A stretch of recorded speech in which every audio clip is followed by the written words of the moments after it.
Malam ini para juru kunci berkumpul di Brangkulon. Mereka berempat berencana melakukan ritual Sadapati karena para pembawa kerondo mayit terlihat dipimpin oleh seseorang yang tinggi besar serta mata merah yang menyala. Itu adalah penampakan dari iblis Brahwono yang sudah lama dikurung di Watu Gajah. Satu-satunya tujuan mereka saat ini adalah Brangkulon, tepat di mana palung mayit berada.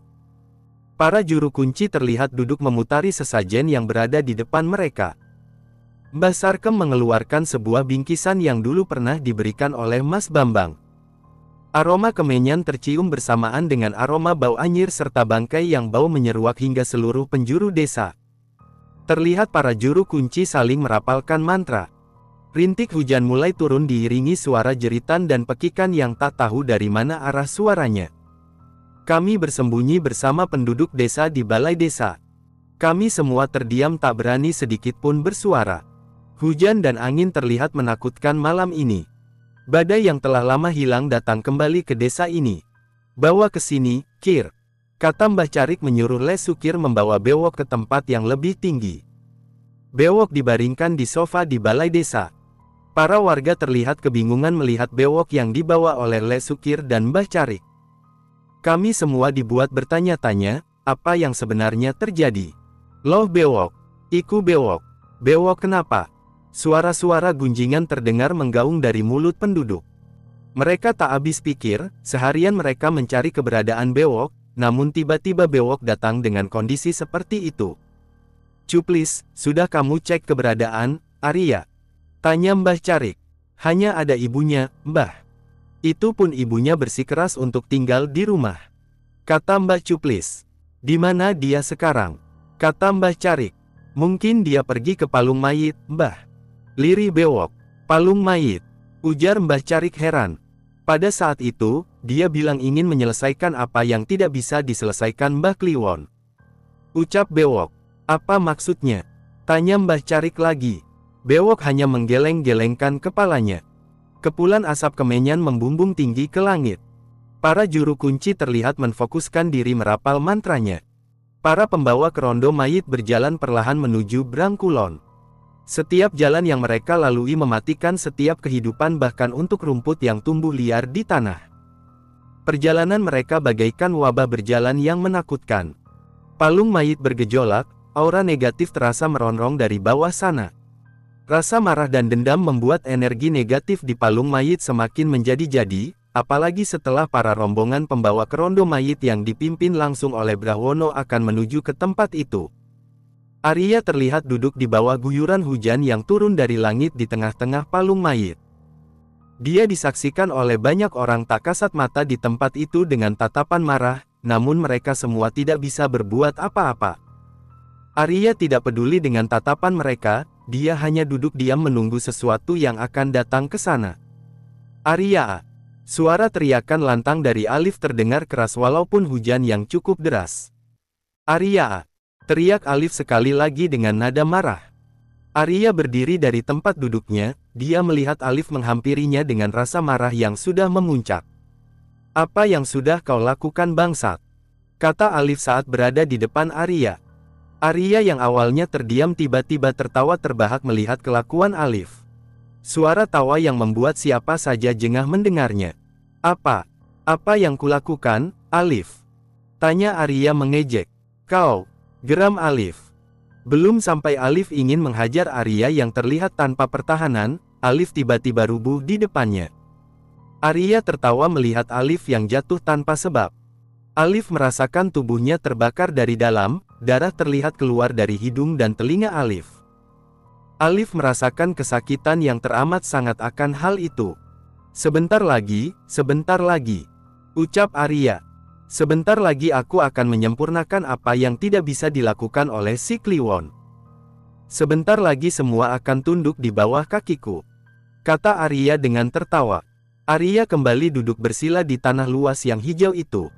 Dia seperti merapalkan mantra, terlihat dari gerak mulutnya yang berkomat kamit. Para pembawa kerondo mayit sudah melewati jembatan yang menghubungkan antara Brangkulon dan Brang lainnya. Keempat juru kunci bergegas keluar mencegat rombongan para pembawa kerondo mayit itu tepat di atas tanjakan depan rumah kosong yang sekarang tak lagi ditempati. Layaknya pertaruhan terakhir, juru kunci kali ini bertekad menghentikan para rombongan iblis Brawono dengan segala cara. Rombongan yang bergerak secara perlahan, dipimpin oleh sosok hitam besar dengan wajah menyeramkan. Sorot matanya yang merah menyala dalam kegelapan malam. Di belakangnya terdapat para pembawa kerondo mayit dengan wajah hitam membusuk. Wajahnya rata dengan darah yang mengalir dari rongga-rongga matanya, memakai kain putih lusuh yang terikat. Mbah Sarkem berdiri paling depan, membelakangi juru kunci yang lainnya. Beliau mengeluarkan sebilah keris kecil dari bingkisan yang diberikan oleh Mas Bambang. Angin bertiup kencang seiring perjalanan para pembawa kerondo mayit. Langkah mereka pelan namun pasti, menuju ke puncak ke arah palung mayit berada. Penduduk desa terkejut mendengar pengakuan Bewok. Masih banyak yang tidak menyangka bahwa Arya adalah dalang dari semua ini. Banyak yang masih menyangkal, Arya dikenal sebagai anak yang tidak banyak ulah. Dia dikenal sebagai anak yang rajin, dan sangat berbakti kepada ibunya. Bewok bercerita bagaimana dia bisa mengetahui sifat Arya yang sebenarnya. Siang itu Bewok berencana untuk mengambil wuwu yang sudah ditaruhnya di sungai. Saat akan menuju sungai dia bertemu dengan Arif yang terlihat baru saja mencium tangan ibunya. "Wah tumben sampean cium tangan, Rif," ejek Bewok melihat tingkah laku Arif yang tidak biasa. "Biar berkah," jawab Arif sambil tertawa. Arif lalu berpamitan dan pergi bersama dengan Bewok karena mereka satu arah. "Kakimu udah baikan, Rif?" tanya Bewok. "Alhamdulillah, Wok. Sudah agak enakan," kata Arif sambil menendang-nendangkan kakinya ke udara. "Oh iya, Wok," ucap Arif. "Opo?" tanya Bewok. "Sampean mau kemana sebenarnya?" tanya Arif balik. "Ini, Rif. Mau ambil ikan, tadi pagi aku sudah pasang wuwu di sungai sana," kata Bewok sambil menunjuk ke arah hulu sungai saat berada di jembatan. Arif melongok melihat ke arah yang ditunjuk.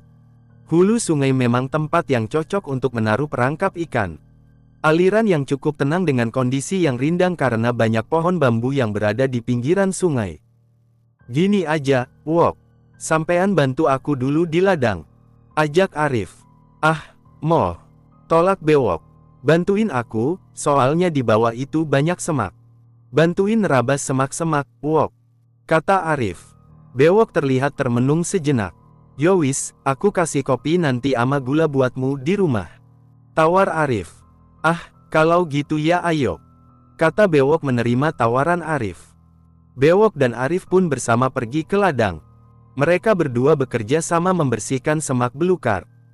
Sesekali mereka mengobrol tentang hubungan Arif dengan Lastri anak Mbah Carik. Bewok begitu senang saat mengejek Arif yang terlalu lama memendam perasaannya, hingga saat Arif merasa jengah mendengar, Arif mencoba mengalihkan pembicaraan. "Wok, menurutmu Mbah Kliwon itu bagaimana?" tanya Arif. "Mbah Kliwon?" kata Bewok. "Iya, menurut dia orangnya bagaimana?" "Mbah Kliwon, mungkin bisa dibilang hanya beberapa kali bertemu dengannya, Rif. Bahkan saat aku masih kecil waktu main dengan Arya pun, beliau seperti menutup dirinya," kata Bewok. "Menutup diri maksudnya?" tanya Arif. "Piye yo, Rif? Aku juga bingung jelasinnya," kata Bewok sambil tertawa. "Memangnya kenapa toh, Rif?" tanya Bewok. Arif terdiam. "Oralah, gak apa-apa," jawab Arif. Mereka berdua pun melanjutkan pekerjaan mereka hingga sore menjelang. Arif dan Bewok berjalan pulang dari ladang yang berada di Brangkulon. Dalam perjalanan mereka berdua dengan Arya yang terlihat sedang mencari tumbuhan puyang yang banyak hidup di dekat lereng bukit. "Woi, Arya!" teriak Bewok saat bertemu dengannya. "Opo toh, Wok?" bengak-bengok koyok wong utan. Seloro Arya. Bewok terlihat cengar-cengir mendengar perkataan Arya. "Dari mana, Ri?" tanya Arif. "Iki, Rif. Ambil puyang di bedekan," katanya sambil menunjuk sekantong tumbuhan yang mirip dengan jahe itu. "Untuk ibumu, Ri?" tanya Bewok. Arya mengangguk. "Wis, ayo ikut aku ambil wuwu. Nanti ikannya kalau banyak ku bagi ke kalian," ajak Bewok. Mereka bertiga pun pergi menuju hulu sungai melewati jalan kecil yang kiri kanannya ditumbuhi pohon bambu. Mereka bertiga menyeberang bersama ke arah seberang. Yowi sedang cari di mana Wumu, Wok, kata Arif yang langsung duduk di bebatuan pinggiran sungai. Yo sampean melok toh, ujar Bewok. Wis, tak enteni neng kene, ujar Arif. Yo wis, aku ojo ditinggal yo, kata Bewok. Arif mengacungkan jempolnya. Bewok terlihat berjalan menyusuri sungai dan hilang di balik pohon bambu. Ri, panggil Arif yang langsung berdiri menghampiri Arya yang sedang mencuci puyang dan pisaunya. Kenopo, Rif? Tanya Arya. Arif terlihat ragu untuk kembali bicara, dia terdiam cukup lama. Opo toh, Rif? Tanya Arya lagi yang menghampiri Arif saat sudah selesai mencuci puyang dan pisaunya.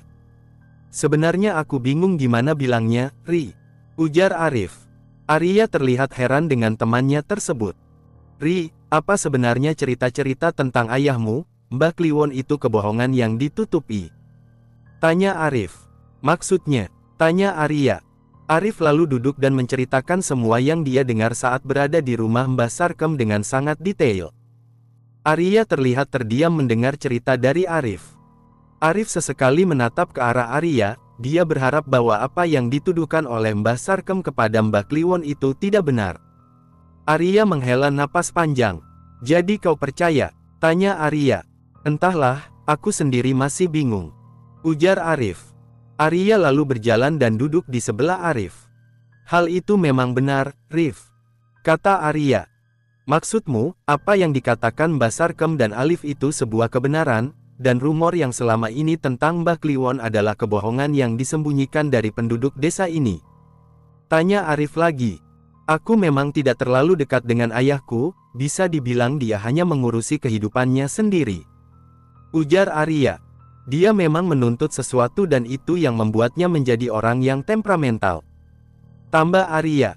Ayahku selalu ingin hidup dihormati oleh penduduk desa ini. Aku dan ibuku bahkan sering sekali menerima kekerasan fisik darinya, kata Arya. Arif terlihat diam mendengar cerita Arya. Teror 20 tahun lalu itu sebenarnya adalah ulah ayahku, dia menfitnah keluarga Alif dengan kekuasaannya di desa ini. Ayahmu berkuasa? Tanya Arif. Arya terlihat sedikit tersenyum. Benar, ayahku adalah salah satu orang yang pernah berjasa membantai PKI yang telah lama hidup di desa ini. Dia dengan keadilannya sendiri, melepaskan belenggu PKI dari desa ini dan membagikan semua harta kepada penduduk sama rata hasil dari jarahannya, ujar Arya. Tapi aku membencinya, ucap Arya geram. Arif melihat ke arah Arya yang raut wajahnya berubah. Aku membenci ayahku, dia melakukan semua itu hanya agar dia menjadi orang terpandang dengan pencitraannya, tambah Arya. Seperti yang kubilang dia sering melakukan kekerasan padaku dan ibuku, ujar Arya. Seketika Arya terdiam, suara aliran sungai terdengar jelas di telinga mereka.